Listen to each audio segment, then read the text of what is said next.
Bonjour à toutes et bienvenue dans ce nouveau podcast de Femme à part. Podcast dans lequel vraiment je me suis sacrifiée pour vous, pour regarder un documentaire, je sais pas si on peut appeler ça comme ça, mais enfin pour regarder le documentaire de Rokhaya Diallo. Je ne l'ai pas regardé en entier, j'ai regardé les extraits qui étaient disponibles sur YouTube et j'ai déjà plein de choses à vous raconter et à analyser. J'ai également écouté l'interview de Rokhaya Diallo qui est passée à la radio sur France Inter. J'ai écouté son interview pour compléter un petit peu l'extrait que j'avais déjà vu sur YouTube. Et donc je vais vous parler de tout cela aujourd'hui, n'est-ce pas, avec gaieté de cœur et un peu pour analyser ce phénomène. Et finalement, en fait, on se rend compte qu'à chaque phrase de cette vidéo, enfin de ce documentaire, de ce pseudo-documentaire, il y a énormément de choses à analyser, à comprendre. On voit plein de paradoxes et on comprend mais pourquoi la société et les femmes se sentent aussi mal à l'heure actuelle. Et on voit que tout le monde finalement se tire dans les pattes et que finalement elles se demandent, les féministes, pour certaines choses sont tellement illogiques qu'elles ne savent même plus comment se positionner. Enfin, vous allez le voir rien que dans le synopsis, je sais pas si on va appeler ça comme ça, enfin le résumé du documentaire qu'on trouve sous la vidéo YouTube et que je vais vous lire tout de suite, comme ça vous allez comprendre de quoi il s'agit. Juste avant de commencer, je vous rappelle bien sûr de vous abonner à la chaîne pour ne rien manquer et pour aussi donner de la visibilité à mon travail. N'hésitez pas à partager vos avis en commentaire, à mettre un petit pouce bleu si la vidéo vous plaît et puis tout simplement à regarder dans la description, juste en dessous de la vidéo, les liens vers les différents réseaux sociaux, les autres plateformes sur lesquelles je suis disponible avec Femme à part. Et comme ça, vous pourrez avoir d'autres contenus un peu plus variés peut-être que sur YouTube. Alors, qu'est-ce que ce documentaire qui s'intitule Bootyful ? C'est donc un jeu de mots, parce que booty en anglais c'est le fessier, et donc c'est un jeu de mots avec beautiful qui veut dire belle. Donc c'est, vous l'aurez compris, un documentaire sur le fessier féminin, c'est très profond. Donc je vous lis le synopsis. Depuis le début des années 2010, les fesses ont gagné leur lettre de noblesse. Cette partie de l'anatomie, qui autrefois devait être discrète et cachée, s'affiche aujourd'hui sur tous les écrans. Les jeunes générations ne craignent plus les fesses rebondies. Au contraire, celles-ci étant portées au nu sur les corps des plus grandes stars interplanétaires, sont devenues un idéal. Aujourd'hui, ce ne sont plus les poitrines généreuses qui font chavirer les têtes, mais bien les fessiers charnus. On pourrait pourtant s'interroger sur le caractère véritablement libératoire de ce nouveau critère de beauté, constituant un objectif difficilement accessible pour la plupart des femmes. S'agit-il d'une norme sexiste ou au contraire d'une émancipation des corps ? De la France aux États-Unis, en passant par le Brésil, Bootyful interroge cet engouement international pour les fesses des femmes. Alors vous allez le voir, là on le voit déjà un petit peu, la problématique qui est posée, c'est est-ce que c'est vraiment libérateur ? Est-ce que c'est vraiment le fait d'exposer son derrière comme ça, ou d'avoir le derrière le plus rebondi, le plus gros possible, évidemment en le moulant bien dans des vêtements? Est-ce que c'est un signe de libération de la femme, de son émancipation, du fait qu'à la fois elle se libère du regard des autres, du regard sur des attentes sur son corps, etc. Enfin voilà, elle y va et peu importe le regard des autres. Ou est-ce qu'au contraire c'est du sexisme dans le sens, c'est encore à cause du patriarcat oppresseur des hommes, du regard masculin, c'est pour plaire aux hommes, c'est pour répondre à une demande des hommes, qu'on met en avant cette partie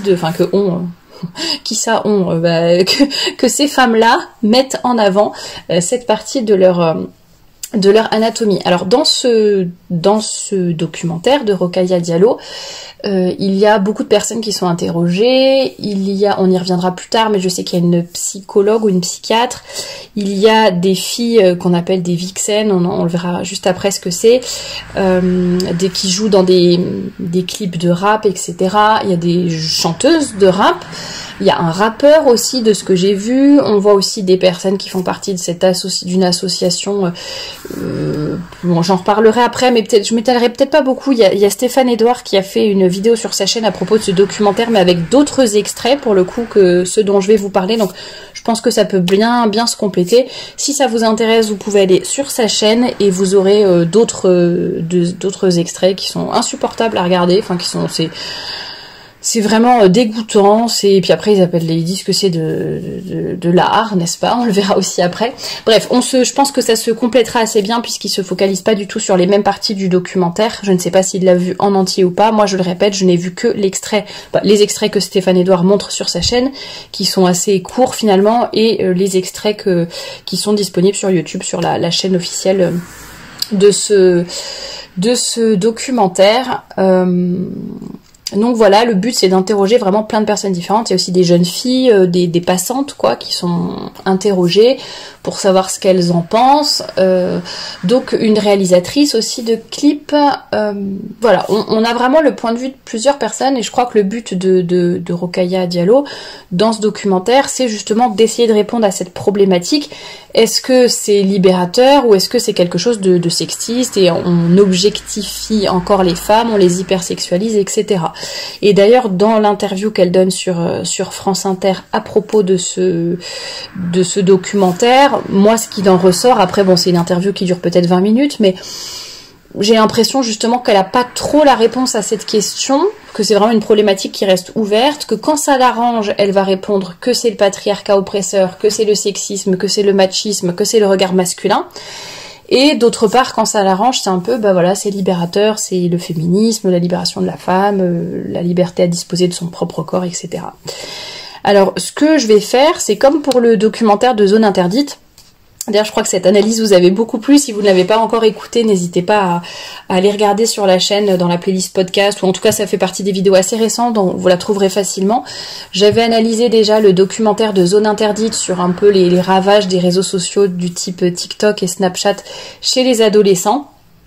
Et j'avais un peu, en fait, pour le coup, j'avais regardé tout le documentaire, tout le magazine, et j'avais vraiment noté au fur et à mesure un petit peu. Puis, en fait, j'avais noté des extraits, des phrases des personnes interviewées ou de choses, de témoignages que l'on pouvait voir dans ce magazine.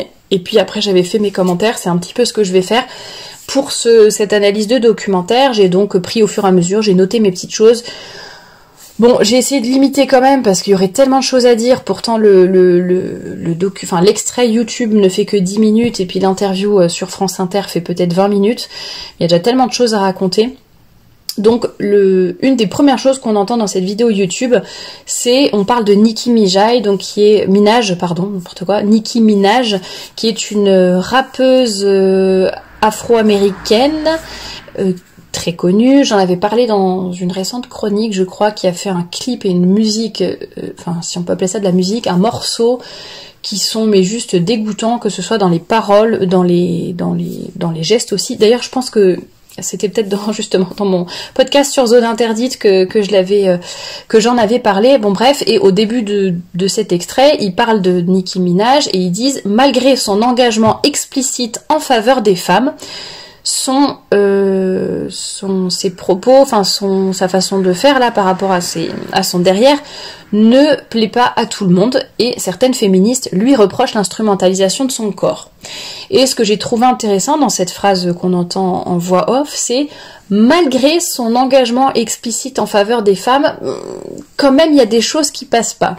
Et on a l'impression que c'est un peu Nicki Minaj, c'est super parce qu'elle est féministe, visiblement, elle a dû le dire ouvertement, qu'elle était féministe, qu'elle défendait les femmes, qu'elle était pour la libération de la femme sur tous les plans.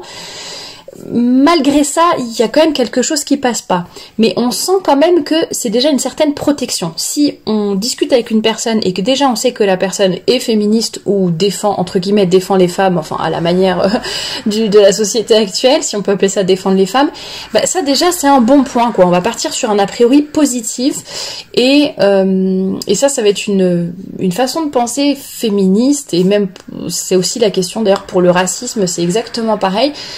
Il y a une espèce de hiérarchisation par rapport à certaines choses, certaines couleurs de peau ou certaines positions politiques ou certaines position justement féministe.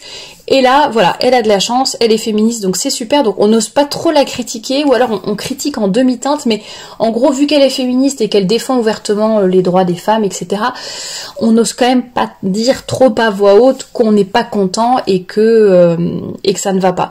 Donc, par exemple, si moi, dans un podcast, je commence à dire, bah voilà, le fait de montrer son derrière comme ça, et c'est pas juste montrer son derrière dans des vêtements moulants, hein, c'est vraiment être en petite tenue et plus que petite tenue et se trémousser d'une façon ostentatoire à 2 cm d'une caméra. Vous voyez, c'est pas juste tiens, j'ai un jean un peu moulant et puis je me balade dans la rue et j'ai une anatomie assez développée de ce côté-là. Non, c'est pas ça. Là, c'est vraiment comme j'allais dire, comme des actrices de porno ou pire quoi. Enfin après, je sais pas si vous avez déjà vu des images de clips de rap ou justement type le clip de Nicki Minaj dont j'avais vu des extraits. C'est juste affolant. Mais je veux dire, c'est pas juste tiens se promener en jean moulant dans la rue. Là, je ne suis pas en train de pinailler sur certaines choses qui déjà ne vont pas, mais là, c'est vraiment le niveau d'au-dessus. Mais je vous conseille pas de regarder les documentaires parce que c'est vraiment pitoyable. Et donc, si moi je disais quelque chose comme ça sur le fait de, bah écoutez, le fait de montrer son derrière comme ça, c'est vraiment, ça instrumentalise le corps des femmes, ça la réduit à sa chair, voilà, ça ne va pas provoquer le respect des autres, que ce soit homme ou femme. Alors là, je pense que j'aurais tout le monde qui me tomberait dessus.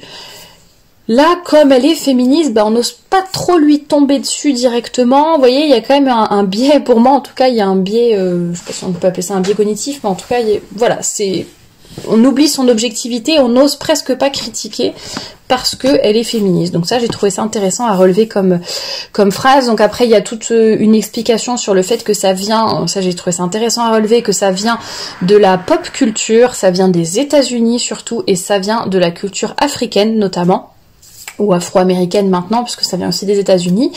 Il y a un rappeur à un moment qui explique que lui vient de Côte d'Ivoire et qu'en Côte d'Ivoire, j'ai pas retenu le nom de la danse, enfin ils appellent ça une danse, il y a une soi-disant danse qui consiste juste en fait à se trémousser sans bouger le haut du corps et juste trémousser son derrière comme ça. Et apparemment c'est une danse traditionnelle de Côte d'Ivoire qui est opérée aussi bien, il a dit voilà, par ma tante, ma mère, etc. C'est pas du tout sexualisant ni quoi que ce soit, c'est juste comme ça, c'est traditionnel. Et ça revient plusieurs fois dans le documentaire, c'est expliqué que c'est vraiment voilà pop culture, rap, États-Unis, pays africains, ou alors encore latino, etc. Elle parle même à un moment de personnes racisées. C'est vraiment voilà, on voit d'où ça vient et ils disent que dans leur culture ça n'est pas du tout choquant et qu'il faut en gros réussir à nous l'imposer, à nous, culture plus européenne, comme quelque chose de super quoi. Donc ils disent dans le documentaire que de la part des hommes, cette mise en avant de cette partie de l'anatomie féminine, quand ça vient de la part des hommes ou dans des clips de rap, ça n'est pas bien.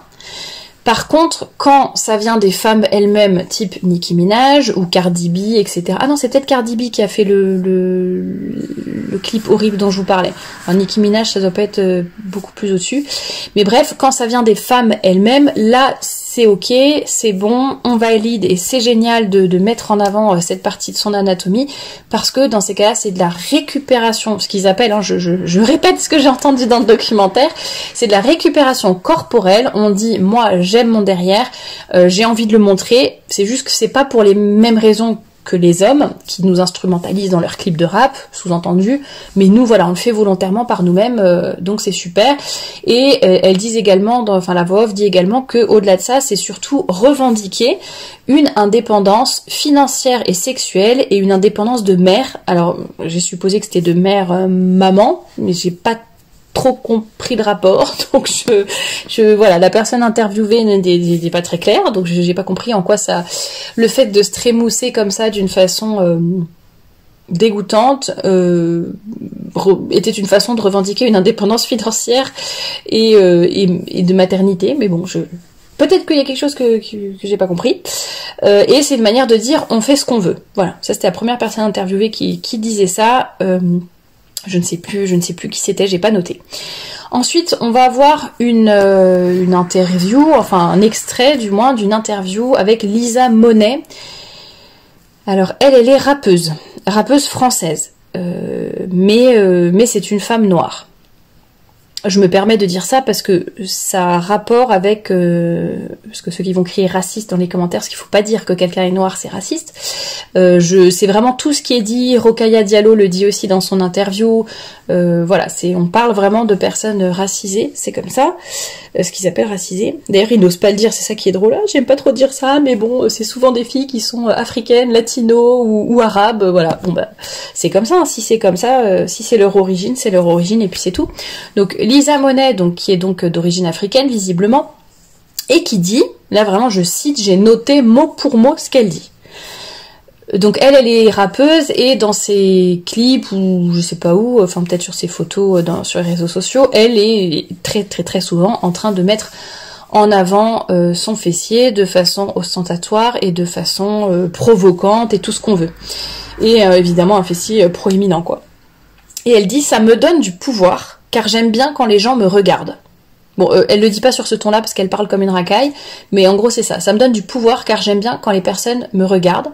Je suis une femme libre, je peux me montrer à poil sur les Champs-Élysées, j'en ai rien à faire de ce que les gens vont penser. Peu importe ton passé, si t'as fait du porno, etc. Peu importe ce qu'il t'en coûte, peu importe ce qu'il en coûte, tu fais de l'argent, frère. J'ai même noté ça. J'ai même noté le frère, donc pour vous dire le ton sur lequel elle parle. Donc, peu importe, ça lui donne du pouvoir quand les gens la regardent. J'aime bien quand les gens me regardent. Je suis une femme libre, je fais ce que je veux. Si je veux me trimballer à poil dans la rue sur les Champs-Élysées, j'en ai rien à faire. Peu importe ce que tu as fait dans ton passé, tu fais de l'argent. Enfin, tu fais de l'argent grâce à ça. Donc, autant le faire. Nous, on s'en fiche, on montre nos fesses tatouées et puis voilà. Le message, c'est, je cite, j'adore mon corps. C'est elle qui l'a dit. Hein. Le message que je fais passer, c'est j'adore mon corps, je fais de l'argent et il faut que les hommes le voient. Enfin, voit mon corps. Pas voit que je fais de l'argent, voit mon corps. Voilà pour ce que dit cette rappeuse. Voilà la libération de la femme. Voilà l'empouvoirment des femmes. L'empowerment dont on nous parle tout le temps en anglais. Le fait de récupérer du pouvoir, de la puissance, etc. Visiblement, ça passe par le fait de se trimballer toute nue dans la rue. Voilà. Alors, effectivement, je pense que c'est un peu les fous qui pensent... Enfin, les fous. Je sais pas trop comment dire, mais... Comment peut-on penser, comment peut-on être aussi bête et ridicule et avoir un niveau de pensée et de réflexion si bas pour s'imaginer que en s'affranchissant de certaines normes sociales, comme par exemple le fait de s'habiller avant de sortir dans la rue, va nous libérer. Voilà, que c'est un peu les anarchistes quoi. Ils pensent que en n'ayant aucune règle nulle part dans aucun domaine, eh bien ils vont être libres. Est-ce que c'est ça la vraie liberté? Est-ce que le fait vraiment de suivre ses instincts animaux, ses premières passions et sans jamais avoir aucune volonté, aucune rigueur, aucune valeur, ni quoi que ce soit, est-ce que c'est ça qui va vraiment nous libérer? Je ne sais pas, j'en avais déjà parlé dans un podcast, enfin si, je ne sais pas, je sais, hein, c'était rhétorique. J'en avais déjà parlé dans un podcast sur la liberté, donc n'hésitez pas à aller l'écouter, un podcast sur l'indépendance des femmes aussi. Donc vous pouvez aller les écouter pour vous faire une petite idée sur ce sujet. Mais ce que j'ai trouvé intéressant, c'est vraiment le message que je veux faire passer. Et la fille c'est pas une gamine de 3 ans qui parle. Elle sait qu'elle est filmée pour un documentaire. Ça n'est pas une caméra cachée. On ne l'a pas prise au piège. Elle a pu se préparer, j'imagine, autant qu'elle voulait. Et le message qu'elle veut faire passer, qu'elle veut faire passer à travers ses clips. J'adore mon corps, je fais de l'argent, il faut que les hommes voient. Pourquoi je vous dis tout ça? Parce que même si j'imagine que j'espère que parmi vous, il n'y a aucune femme qui pense ça, mais je trouve que c'est intéressant à souligner parce qu'il y a beaucoup de femmes qui, je vais pas dire le pensent, mais inconsciemment ont cette idée-là et ne s'en rendent même pas compte. Beaucoup de gens me disent « Mais non, mais Thérèse, tu dis que quand on met, je sais pas, une mini-jupe, un truc comme ça, c'est pour attirer le regard des hommes, c'est parce qu'on veut toujours être dans la séduction, plaire, etc. » Mais pas du tout. Moi, quand je mets un décolleté jusqu'au nombril, c'est d'abord pour moi que je le fais, parce que j'aime bien, parce que ceci, cela. Et en fait, ces personnes-là ne se rendent même pas compte qu'en fait c'est inconscient, que leur désir de plaire, leur désir d'avoir le regard tourné vers elles, que ce soit le regard des hommes ou peut-être même le regard des femmes, c'est inconscient mais c'est bien ancré en elles, et évidemment que c'est par rapport aux autres qu'elles le font, même si c'est sans en avoir conscience. Et pourquoi, par exemple, elles aiment bien se regarder dans la glace en ayant, je sais pas, une mini-jupe, un truc moulant, un truc décolleté ou peu importe, parce que ça leur renvoie une image d'elles. C'est pas, ah tiens, je me sens bien dans ces vêtements, je suis à l'aise, etc. C'est surtout, je sens que dans ces vêtements-là, j'ai une capacité de séduction ou d'être aimée. Enfin, je pense qu'on va poser sur moi un regard d'admiration, d'amour ou peu importe, de désir. Et c'est ça qui me rebooste, qui me donne confiance en moi, qui me donne envie de relever la tête, me redresser et avancer et marcher avec confiance, quoi.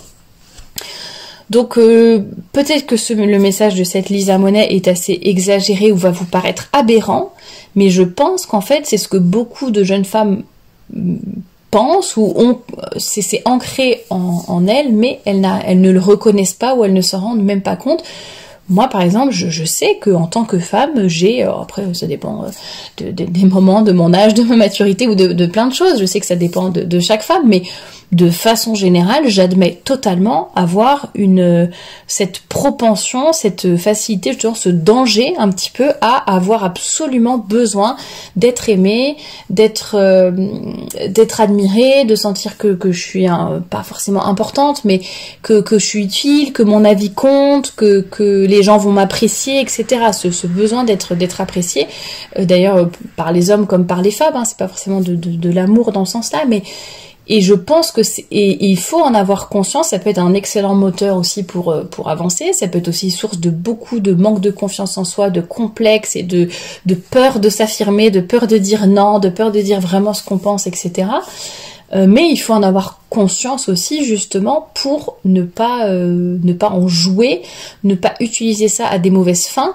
Et savoir se recentrer et se dire je n'ai pas besoin du regard des... Enfin, on vit en société aussi, mais dans le sens, il faut aussi que je sois moi-même et que je ne me change pas pour plaire aux autres et que j'ai confiance en moi et que, oui, je prenne en compte le fait qu'on vit en société, mais en même temps que je reste fidèle à moi-même, tout simplement. Donc ça, c'est quasiment impossible, j'allais dire, enfin pas impossible, mais... Voilà, c'est quand même, je pense, ça n'existe pas très souvent, les femmes qui ne font absolument pas attention au regard des autres ou qui n'en ont rien à faire du regard des hommes ou quoi que ce soit. Et là, voilà, je vais pas dire c'est la preuve, mais ça donne à réfléchir. Ça me donne du pouvoir quand j'aime bien quand les gens me regardent. Voilà. Ça résume pas mal de choses aussi. Et même si peut-être vous ou moi, on se sent pas spécialement concerné, on se dit, bah non, moi c'est quand même pas à ce point-là. Je pense que ça peut aussi nous faire réfléchir, déjà des dangers dans lesquels on pourrait tomber, et aussi nous faire réfléchir à ce que vivent certaines femmes à l'heure actuelle, peut-être plus jeunes. Ça rejoint un petit peu le documentaire de Zone Interdite. C'est vraiment les jeunes à l'heure actuelle sont peut-être beaucoup plus à même de tomber dans ces pièges-là et de penser ces choses-là et de dire ces choses-là et de se dévoiler et de se dénuder sur les réseaux sociaux parce que c'est encore la génération suivante qui est encore plus abîmée par les réseaux et par la culture actuelle, si on peut appeler ça la culture. Le fameux rappeur dont j'ai oublié le nom, mais qui parlait de sa mère et sa tante là qui faisaient les danses en Côte d'Ivoire, lui il dit pour moi c'est important de montrer la femme sous toutes ses coutures, ça fait partie de ma culture. On ne met pas de filtre, mais on est quand même respectueux. Bon, il se trouve respectueux, alors il montre dans le documentaire quelques extraits de ses clips, enfin c'est... je sais pas s'il appelle ça le respect, c'est bien, mais bon, pardon. Il parle de Cardi B, la chanteuse, la rappeuse américaine, et il dit son corps, c'est assez intéressant, son corps c'est l'arbre qui cache la forêt, c'est ce qui va rabattre les gens, en gros, il s'exprime pas très bien, mais en gros, ce que j'ai compris c'est son corps, c'est ce par quoi elle va attirer l'attention et elle va attirer les gens à elle et oui voilà, elle va vraiment rabattre, c'est le mot qu'il a employé, hein, c'est lui qui a dit rabattre les gens, donc je l'entends dans le sens là, comme dans une chasse, vous voyez, il va vraiment y avoir des rabatteurs, elle va attirer l'attention comme ça sur elle. Mais après, ça c'est ce qu'il dit, mais après si on cherche bien, c'est des bosseuses les filles. Donc en gros, il essaye de dire que ça n'est pas une prostituée qui vend son corps, moi c'est comme ça que je le comprends, mais à travers son corps, elle va faire exprès d'être un peu provocante pour pouvoir attirer une certaine base de clients, entre guillemets, et ensuite, une fois qu'ils sont pris dans ses filets, là elle va faire écouter sa musique, vendre, je sais pas si elle vend des choses ou pas, enfin voilà, je sais pas, vendre sa marque de vêtements ou peu importe. Voilà, c'est comme ça qu'elle fait. En gros, son corps, c'est un peu de la provoque pour rabattre. Et une fois qu'elle a des gens qui s'intéressent à elle, là, elle fait le reste. Et puis donc, faut l'excuser, c'est une bosseuse. Hein. C'est des bosseuses, les filles. Alors ça, c'est un peu ce qu'on dit aussi des influenceuses à l'heure actuelle. Vous vous rendez pas compte, je bosse énormément, etc., etc. Faut que je fasse un break des réseaux sociaux. Enfin bref, ça, on pourrait en parler aussi dans d'autres fois, mais si le sujet vous intéresse, mais tout ça pour dire, voilà, ça c'était l'intervention du rappeur. Ensuite, il y a une fille qui va nous expliquer ce qu'est une vixen. Donc c'est une femme racisée, même si j'aime pas ce terme, je répète ce qu'elle a dit. Donc elle précise latino, africaine ou arabe. Donc une femme racisée qui assume et revendique la sexualisation de son corps. Elle parle de ce qu'on appelle des meufs de clip. Apparemment, c'est le synonyme de vixen. Donc en gros, ce sont des filles, elle le dit, hein, c'est une fille qui a des formes, qui est tatouée. C'est une femme moderne, donc qui a des formes, surtout aux fessiers, hein, puisque là c'est l'objet du documentaire. Elle est tatouée, c'est une femme moderne. Donc ça rejoint aussi ce que je disais sur les tatouages dans un article. Je pense qu'il faut aussi quand même apprendre à prendre en compte ce qui le symbole des choses et ce que ça veut dire. Donc ça c'est bien, ça apporte encore une pierre à mon édifice. Donc pour elle, elle est très fière de cette meuf de clip qui a des formes, qui est tatouée et qui est moderne. Et elle dit, alors ça c'est très drôle, la femme elle est productrice, je crois, productrice de clips. C'est une femme blanche, toute fine, enfin voilà, toute mignonne, enfin rien de spécial. Et elle dit oui, quand on regarde sur les podiums, il n'y a aucune femme qui nous ressemble, ou dans les médias, ou dans les magazines, enfin voilà, les photos, il n'y a aucune femme qui nous ressemble. Donc là, on est content d'avoir enfin des modèles auxquels on peut s'identifier. Je dis, mais tu t'identifies à quoi? T'es une petite blanche toute je vais pas dire maigre, enfin voilà, après elle est assise, on voit pas trop, mais bon, elle a l'air d'avoir une corpulence tout à fait normale, et elle est en train de dire qu'elle est contente de voir dans des clips ou autres des femmes racisées, comme elle le dit, qui sont avec des formes énormes. Et vous voyez, à la Kim Kardashian, c'est vraiment c'est pas démesuré le mot que je cherche, disproportionné un peu, enfin en tout cas démesuré, et donc racisée avec un corps XXL et tatoué et je sais pas quoi, et puis elle dit ouais c'est ça nos modèles quoi. Mais en fait je sais pas, vous jouez pas dans la même cour, donc bon, j'ai trouvé ça assez étonnant comme remarque venant d'elle en fait, mais bon, peut-être que j'ai mal interprété quelque chose. Et elle dit ce sont des femmes qui assument et qui travaillent. Donc ça, on sent que c'est le mot qui essaye de passer.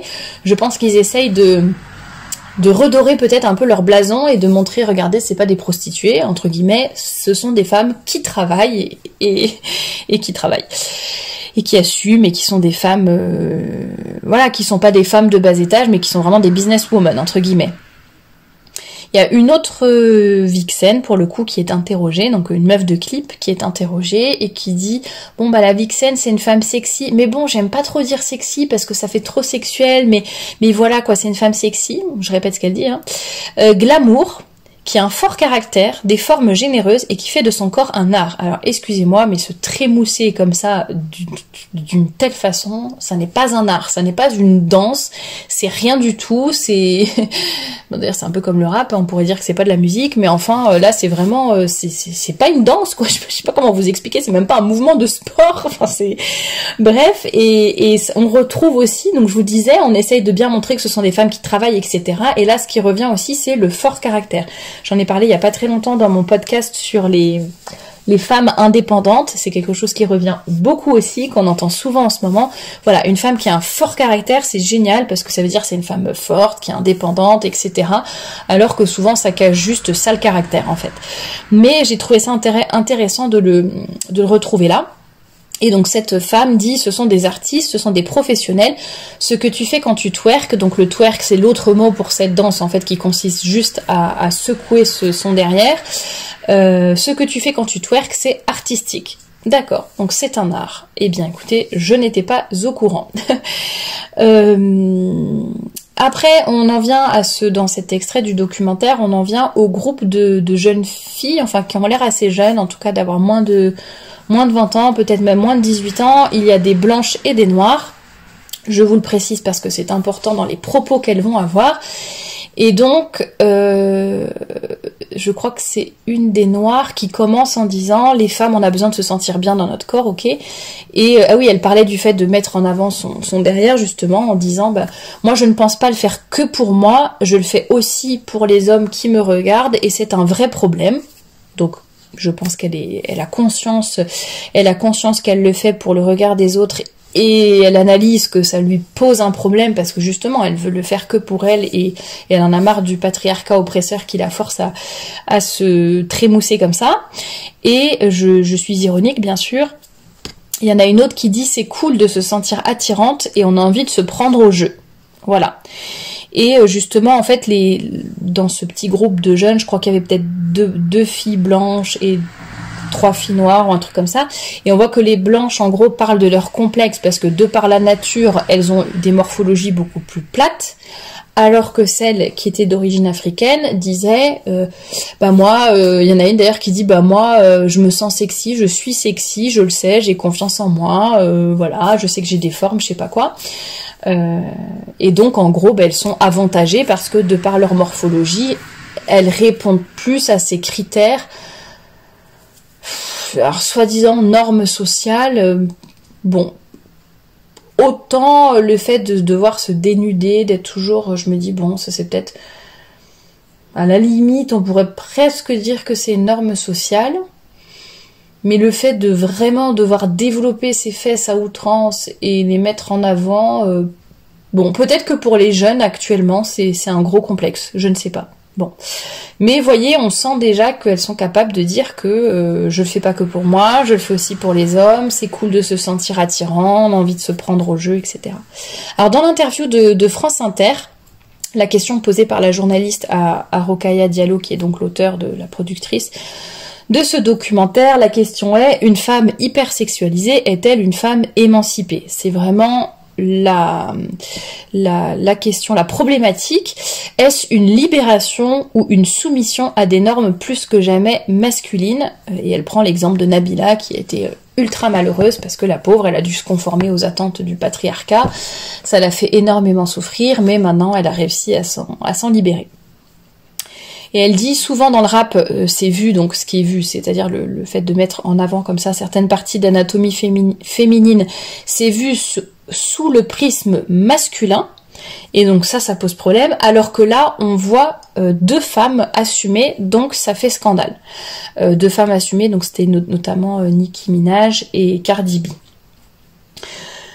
Donc c'est là on voit la problématique qu'elle n'arrive pas à résoudre, qui est celle de si c'est sous le prisme masculin, si c'est les hommes qui mettent en avant certaines parties de l'anatomie des femmes, ou si c'est à cause d'une pression masculine que les femmes font ça, dans ces cas-là c'est mauvais.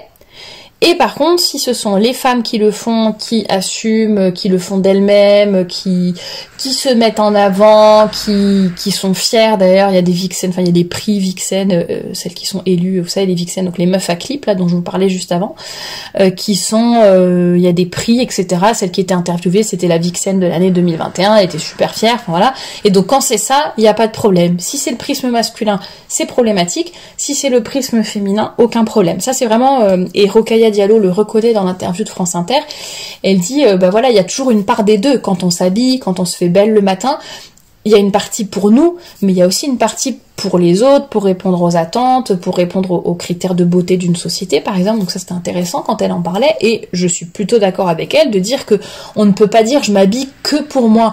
Oui, je m'habille aussi pour moi, mais il y a forcément le critère du regard de l'autre, de la société dans laquelle on vit, etc., qui rentre en ligne de compte. Et d'ailleurs, on voit qu'avec le confinement, les différents confinements, les tenues des femmes ont beaucoup évolué aussi. Ça, je pourrais en parler dans un autre article ou dans un autre podcast. Et justement, c'est intéressant de voir que quand il y a moins de pression, entre guillemets, extérieure et sociale, de façon générale, il y a quand même certaines choses qui changent un petit peu. Mais en tout cas, c'est quasiment toujours, c'est très souvent un mélange un peu des deux, donc j'étais contente qu'elle le reconnaisse, mais elle, sa conclusion, c'est quand même toujours de dire que le pire, c'est quand même le patriarcat, et que c'est toujours la faute du patriarcat. Donc il fallait bien qu'elle le case, et elle reconnaît que toute cette nouvelle mode, cela enjoint les jeunes à avoir des formes inaccessibles, notamment pour les filles blanches, et donc ça crée de nouveaux complexes. Il faut désexualiser les femmes, et elles disent que cette danse, c'est une danse, en gros, le twerk, c'est une danse qui a été sexualisée par le prisme masculin, alors que je pense qu'il y a déjà une histoire de culture, effectivement, de différence de culture, et là, en l'occurrence, en tout cas de toutes les femmes qui ont été interviewées, qui parlent et qui sont données en exemple, ce sont elles-mêmes qui instrumentalisent leur corps à leur propre fin, et notamment financière ou de notoriété. Elles le font d'elles-mêmes, elles le font j'allais dire volontiers, enfin voilà, c'est pas sous la contrainte, c'est vraiment leur propre choix, qu'on ne vienne pas me dire bah oui mais elles le font parce que du coup elles vont pouvoir plaire aux hommes et c'est ça qui va leur permettre, je sais pas, de faire leur argent ou peu importe. Non, je pense qu'il faut arrêter de se donner des excuses quand vous choisissez d'utiliser votre corps, comme je sais pas, Jennifer Lopez par exemple, ils en parlent dans l'interview de France Inter, qui a même assuré son postérieur parce que ça fait partie de son business justement et ses affaires. Non, elle le choisit consciemment, elle pourrait faire autrement. Je pense qu'il faut arrêter de se déresponsabiliser, de toujours, là en l'occurrence c'est jeter la faute sur le patriarcat, mais de façon générale, certaines femmes ont tendance, pas toutes du tout, hein, mais certaines femmes ont tendance à toujours vouloir blâmer quelqu'un d'autre, et ne pas prendre leurs responsabilités pour ce qu'elles font. Écoute, si tu décides, toi, d'instrumentaliser ton corps, de le montrer nu sur les réseaux sociaux, de te trémousser comme ça, de trémousser certaines parties de ton corps devant les caméras, ou peu importe, c'est ton choix. Voilà, maintenant, j'allais dire, il faut l'assumer jusqu'au bout et ne pas dire, ben non, mais c'est le patriarcat, mais c'est la société, mais c'est le regard des autres, mais c'est le prisme masculin et compagnie. C'est toi qui choisis parce que tu sais que ça va te faire de l'argent. Tu préfères te faire de l'argent facile avec ton corps plutôt que de bosser vraiment, parce que oui, soi-disant c'est des bosseuses, mais bon bref. Donc voilà, si tu préfères te faire de l'argent facile plutôt que de travailler vraiment dans ta vie, c'est ton choix. J'allais dire ça me regarde pas si, parce que finalement comme tu t'exhibes, bon je pense que ça regarde tout le monde du coup, mais ce que je veux dire en tout cas c'est qu'il faut que ces femmes-là prennent leurs responsabilités, il faut arrêter de jeter la pierre toujours sur les autres, sur l'homme, sur le patriarcat, il faut peut-être trouver un autre moyen de s'émanciper et de se libérer si on a eu des complexes, des problèmes dans son enfance, ce qui peut arriver évidemment, je ne le nie pas du tout. Est-ce que c'est vraiment le fait je sais pas si par exemple on a été un peu en surpoids dans son enfance, les gens se sont moqués de nous, ou alors on l'a très mal vécu, ou j'en sais rien. Est-ce que c'est vraiment le fait de faire des stages, là, comme on le voit dans la vidéo de Stéphane Edouard, de faire des stages pour trémousser ses fesses devant tout le monde à moitié nu? Est-ce que c'est vraiment ça qui va nous aider à nous libérer, à nous sentir mieux et à assumer notre corps? En fait non, je sais pas quoi. Je pense qu'il y a de meilleures façons de faire, et plutôt que voilà d'essayer toujours on voit que la société arrive dans une impasse parce qu'à la fois il y a cette hypersexualisation du corps de la femme, cette volonté de l'émanciper, de la libérer, et d'un autre côté on se rend compte que finalement elle n'en devient que plus le jouet des hommes, alors que le but c'était de s'émanciper de ce regard et de ce prisme masculin. C'est exactement comme pour la contraception dont j'avais parlé dans un autre podcast. Soi-disant la pilule est là pour libérer la femme de cette charge potentielle, de ce risque, entre guillemets, hein, entre grands guillemets, le risque de tomber enceinte après des relations intimes. Ça c'est la libération de la femme, voilà la pilule, comme ça libère la femme de tout risque et de toute responsabilité. Et en fait on se rend compte que la pilule a premièrement libéré les hommes, parce que ça a libéré les hommes de toute responsabilité, et maintenant ils savent qu'ils peuvent faire n'importe quoi avec n'importe qui, et qu'ils n'auront, enfin voilà, risque très très très amoindri d'avoir des enfants ou de devoir assumer des responsabilités derrière. Donc ils ont tout ce qu'ils veulent, ils peuvent jouer avec les femmes sans aucune conséquence ni responsabilité derrière. Donc on voit bien que finalement la pilule a profité, si ce n'est autant à la femme qu'à l'homme, et finalement a plus, de mon point de vue, a plus profité aux hommes. Donc c'est exactement la même chose. On voit que tout ça, ce sont des impasses. On essaye de forcer une libération de la femme à tout prix, sans respecter aucune morale, ça n'en parlons même pas, mais sans même respecter juste son corps, son intimité, sa personnalité, ses caractéristiques féminines. Il n'y a plus rien de sacré, il n'y a plus rien à protéger ni quoi que ce soit. Et donc on en fait n'importe quoi, et on arrive à des espèces de paradoxes qu'ils ne savent eux-mêmes pas résoudre. c'est une problématique. Alors si on dit quelque chose, ça voudrait, sur ces danses, etc., ça voudrait dire qu'on est raciste d'une certaine façon, puisque ce sont des danses, comme ils disent, enfin des danses, entre guillemets, des mouvements racisés, on va dire, qui nous viennent surtout de la culture africaine ou afro-américaine ou latino, etc. Si on reproche quelque chose à Cardi B, on est quand même un petit peu embêté parce qu'elle est féministe, fervente défenseur des droits des femmes, enfin soi-disant, enfin en tout cas c'est ce qu'elle dit d'elle-même. Donc on ne sait pas trop, puis en même temps le fait de dévoiler le corps de la femme, les hommes en profitent un peu quand même, mais d'un autre côté si la femme a envie de le montrer, elle doit pouvoir le montrer sans que la femme le regarde. Je pense que la seule solution finalement c'est d'éliminer les hommes de cette terre, et puis voilà, je pense on sera toutes beaucoup plus heureuses, à mon avis. Je plaisante, évidemment, c'est ironique, tout ça pour dire que c'est absurde, que ce sont des raisonnements qui ne mènent à rien, et à part critiquer en permanence les hommes, elles ne savent pas comment s'en sortir, parce qu'évidemment je pense que ça serait trop compliqué de dire aux femmes de prendre leurs responsabilités, de dire aux femmes d'arrêter d'instrumentaliser leur corps, de mettre des limites aux femmes, de mettre des barrières aux femmes. Ça serait pas logique pour elles de faire une chose pareille, puisqu'elles ne... Il faut pas mettre de limites aux femmes, il faut qu'on les libère, il faut qu'on les laisse faire ce qu'elles veulent. Et bien voilà à quoi ça mène de tout autoriser, de ne pas pouvoir poser de raisonnement factuel, dénué d'émotions, dénué d'idéologie aussi, de toutes ces idéologies perverses qu'on a à l'heure actuelle. Voilà ce que je pouvais vous dire un peu, de vous analyser de ce pseudo-documentaire qui est vraiment gravissime, que je ne vous invite pas à regarder, surtout pas. Déjà la vidéo de Stéphane Edouard, je sais pas si ça c'est une bonne idée de vous dire d'aller la voir, parce que vraiment ça tire vraiment vers le bas, pas de Stéphane Edouard, hein, pas à cause de lui je veux dire, mais du documentaire en lui-même, des extraits qu'il montre. Donc voilà, mais vraiment j'ai trouvé ça assez intéressant à regarder quand même et à analyser. C'est vraiment comme le documentaire de Zone Interdite. Je trouve que quand on entend les paroles des gens, quand on voit ce qui se passe, on se dit mais comment les gens peuvent ne pas se rendre compte de ce qu'ils sont en train de vivre, de l'impasse, du mur dans lequel ils sont en train de foncer, et surtout les responsabilités qu'ils refusent de prendre. Ça c'est vraiment dommage, donc retenez, ce sont des femmes qui veulent qu'une chose, c'est l'argent et le regard des hommes, mais elles travaillent, n'est-ce pas? Elles sont bosseuses. Voilà pour ce que je pouvais vous dire pour ce documentaire. N'hésitez pas à réagir en commentaire, à me dire si j'ai loupé des choses, s'il y a des choses qui peut-être s'analysent d'une autre façon, que vous avez comprises autrement. N'hésitez pas à compléter également en commentaire si vous avez des choses à ajouter. C'est toujours intéressant d'échanger avec vous sur tous ces sujets-là. Et puis moi je vous dis à très bientôt pour un nouveau podcast.